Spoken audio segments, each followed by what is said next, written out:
I'm Nima Rajan. About 2 million vaccines are due to arrive in Canada this week, including a first shipment of single-dose shots from Johnson & Johnson. The government expects to receive about 300,000 doses of the J&J vaccine, 1 million Pfizer shots, and 650,000 doses of the Moderna vaccine. Public Procurement Minister Anita Anand said last week that Canada was in talks with the U.S. to try and acquire some of its stockpile of AstraZeneca. Nearly 7,000 new COVID-19 cases were reported nationwide Sunday, bringing the total number since the pandemic began to almost 1.18 million. Another 38 deaths were also reported Sunday, lifting the national total to 23,965. Provincially, Ontario had the most new cases with just under 4,000, followed by Alberta at just over 1,400 and Quebec at about 1,000. Nova Scotia reported its highest daily case count since the pandemic began with 63, prompting Premier Ian Rankin to demand residents stay home and remain in their communities. The Conservatives are pressing for more hearings, suggesting Prime Minister Justin Trudeau's chief of staff knew about a misconduct allegation against now retired General Jonathan Vance. Conservative members are asking for the hearings following Friday's testimony from former Trudeau advisor Elder Marquis. He said he was directed by Mr. Trudeau's top aide, Katie Telford, or her assistant, to reach out to Defence Minister Harjit Sajjan's office on March 2018 to discuss an allegation against Mr. Vance. That testimony appeared to contradict the timing laid out by Mr. Sajjan. A senior Air Force officer says Canada's military pilots are in danger of losing their edge as COVID-19 restrictions curtail their ability to conduct training exercises. The Air Force isn't the only part of the military facing challenges due to the pandemic, particularly when it comes to training. The Canadian Army is planning to hold its largest and most important training exercise in Alberta next week after cancelling last year's iteration. More than 1,000 dock workers at the Port of Montreal began a strike this morning, a move that the Port Authority says will mean a total shutdown of all port operations. Dock workers are putting pressure on the Maritime Employers Association to reach a contract because they haven't had one since December 2018. Labour Minister Philomena Tassi says the government will table back-to-work legislation if an agreement is not reached to prevent significant and potentially long-lasting harm to Canada's economy. The Canadian Council for Refugees wants the federal government to set a standard of 6 months to reunite children with their parents. Executive Director Janet Dench says many refugee and immigrant families are currently waiting years, which is unacceptable. A spokesman for the Immigration Minister says the department is prioritizing applications from refugees sponsoring their dependents and assessing the results of 2 pilot programs to improve processing times. Future nurses say the COVID-19 pandemic is fueling their commitment for their career choice. Elizabeth Saywick, the director of the University of BC School of Nursing, says a number of applicants over the last year have mentioned the pandemic has exposed inequities and motivated them to become a nurse. Leslie Mack, assistant dean at the University of Toronto School of Nursing, says applications for the undergraduate program have jumped by almost 25%, and those for the graduate degree have risen by around 20%.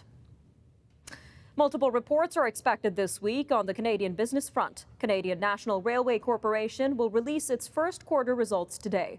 Statistics Canada will release retail trade figures for February on Wednesday. Retail sales fell for a second consecutive month in January as many non-essential retailers were forced to restrict in-person shopping due to the pandemic. BCE holds a conference call on Thursday to discuss its first quarter results, and Statistics Canada will release GDP by industry figures for February on Friday. Beavers are getting the blame for a weekend internet outage in the community of Tumbler Ridge, BC.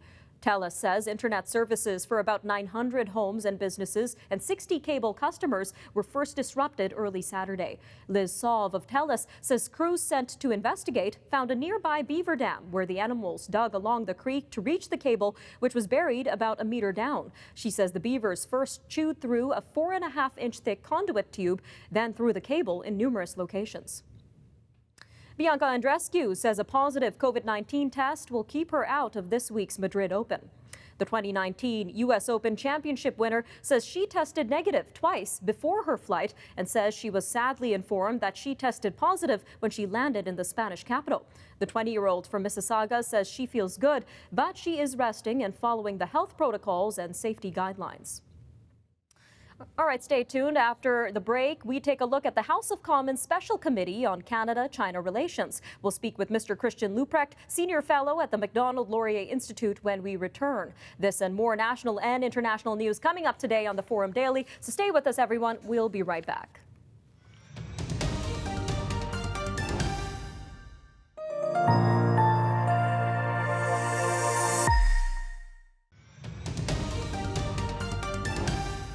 Canada's relationship with China was brought into question following the 2018 December arrests of Canadian diplomats Michael Spavor and Michael Kovrig. This was seen as a direct retaliation for Canada's arrest of Huawei Telecom's executive Meng Wanzhou earlier that month. Today marks the 868th day of the two Michaels' detention in the People's Republic of China, as Canada continues to look at ways to free the two Canadians. Earlier this month, the House of Commons held a special committee on Canada-China relations featuring speakers from various political parties as leaders try to map out the tough terrain of Canada-China relations. To tell us more about what happened at this meeting and the case of the two Michaels, we are joined by Mr. Christian Leuprecht, professor at the Royal Military College and Queen's University and senior fellow at the Macdonald Laurier Institute. Always great having you on Forum Daily, sir. My pleasure. Thank you. So why did the House of Commons hold this meeting regarding Canada-China relations? So I think you could sum it up as that China is probably the single greatest foreign policy challenge that Canada has faced in decades. And there's broad agreement that what we're doing is probably not working and getting us the payoff that we're looking for. And so this is an opportunity for all parties to come together, to hear from expert witness testimony, and to try to propose a different course and what that course should look like. And what makes this relationship with China so important yet so challenging? So something that people have come to call complex interdependence. So rather than looking at China as simply a form of competition, we need to understand that in many areas, we just have fundamentally irreconcilable differences. If we think about Xinjiang, we think about Taiwan, Hong Kong, about our political systems, our economic systems, the role of the state, individual freedoms. And yet on many other areas, we fundamentally have to work together. The global knowledge economy, global supply chains, climate change, North Korea, Iran. And so trying to untangle this relationship, understanding where is China, where do we need to work cooperatively, where do we ultimately compete, and where's China an adversary? Now, in terms of the case of the two Michaels, sir, they've been detained for almost 3 years now. So how can we work towards freeing these two Canadians, considering our reliance on China as one of our larger trading partners? So the key here is to signal to China that hostage diplomacy is not an option, not for mature countries in the international system. And to that effect, we need to work with our allies to build a common front in order to rein in behavior that is simply not acceptable to us and to increase the cost on Chinese behavior when it engages in practices that are simply unacceptable.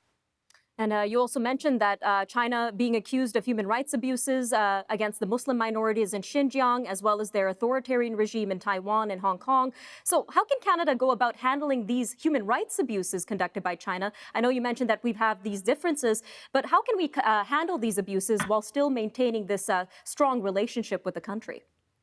Yeah, I think first it's important to be consistent in speaking out very clearly, bilaterally, multilaterally, publicly, privately about our concerns, and that there simply can't be an equilibrium in the relationship as long as that long shadow is cast over Xinjiang and over our relationship. We need to lead by example. I think we need to capitalize on Canada's global prestige when it comes to human rights. We need to be attentive to goods and items that are made with forced labor, and we probably need to be pretty explicit on certain companies such as Huawei on a whole number of fronts. But there's a number of options that we have here. Now, here's a thought, sir. Should Canada consider rethinking our relationship with China and maybe look for building stronger trade relations with other countries, or is this easier said than done? Yeah, that's a long-time debate. Of course, Canada has long tried this, but we've long hitched our wagon in terms of the economy to the United States. Our trade with China is actually not that important. It's about 4% of our exports. And so we're not as reliant as, for instance, many of our allies are, the United States or Germany, for example, which is also why there's less leverage that China can have. And so we shouldn't, I think, overemphasize just how much influence and sway Canada has. And we need to stand up and make sure China treats us as an equal and not as a subordinate. All right, sir, about 45 seconds left, but what specific approach should Canada take when it comes to China? Yeah, I think we focus too much, I think, on the harm side of what we can do to rein China in, and not enough on what we can do that actually sort of boosts our competitive standing. So I think focusing and investing on our own dynamism, focusing on our alliances and acting together in concert with partners and allies, and on the global prestige that Canada has, because those are all things that China can't control. And I think also if we focus on our relationship with the Chinese people, the more the Chinese people like us, the more difficult it is for China to engage in practices that harm Canada and Canadians. All right, Mr. Leuprecht, great having you on the show. Thank you again for your time today. It's been my pleasure. Thank you. And we'll be right back.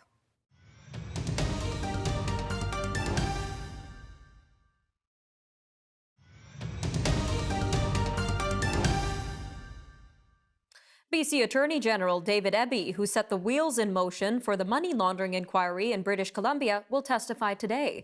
Mr. Eby will appear before the Cohen Commission, both as Attorney General and for his role as the former opposition critic for gaming in the province. The NDP government called the inquiry after 3 reports revealed BC's gaming, real estate, and luxury vehicle sectors were being used to launder money for crime. A vets group says there is a shortage of veterinarians in British Columbia, and it's causing the needless suffering of many animals. Dr. Al Laurier, the president of the Society of BC Veterinarians, is among 8 society executives who signed an open letter to members of the BC legislature.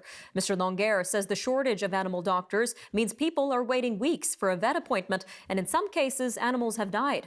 He says the COVID-19 pandemic has only compounded the problem as more people get pets and as public health restrictions double the length of appointments. Well, starting today, all Fort McMurray schools will be moving to online learning.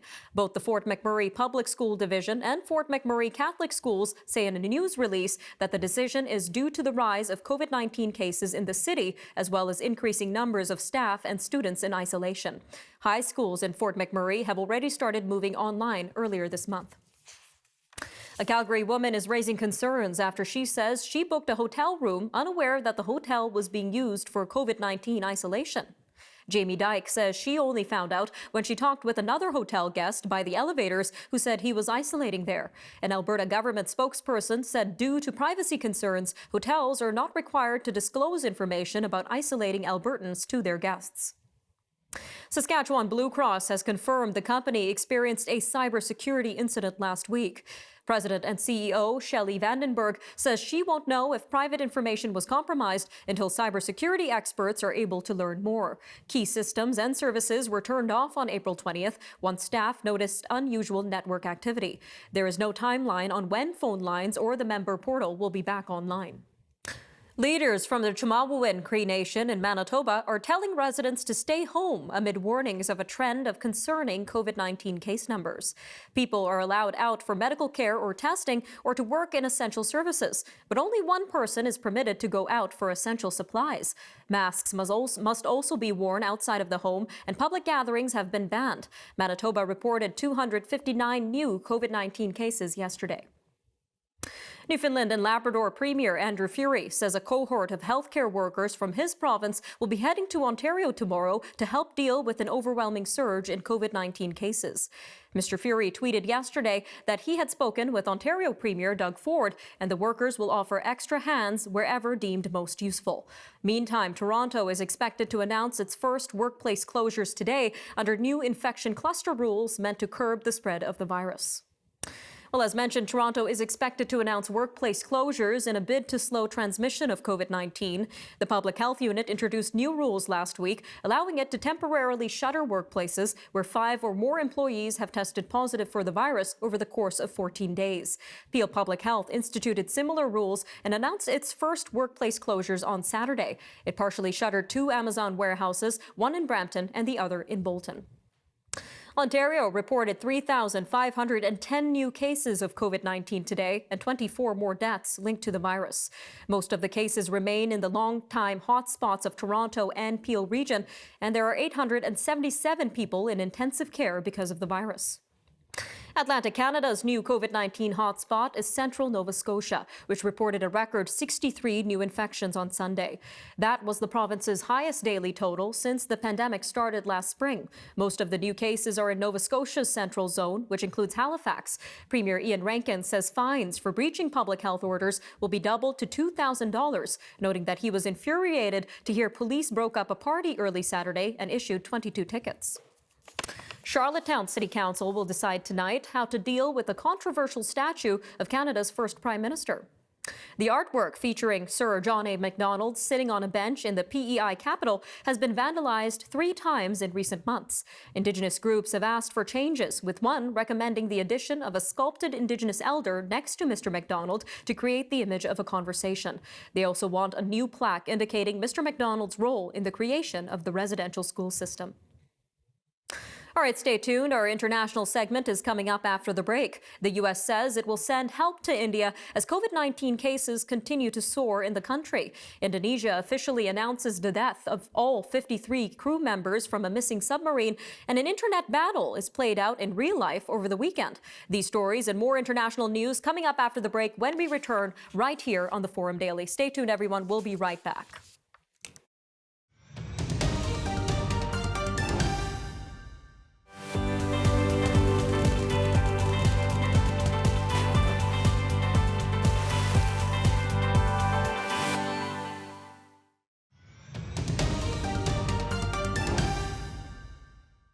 Joe Biden says the U.S. is determined to help India as it grapples with a surge in coronavirus cases.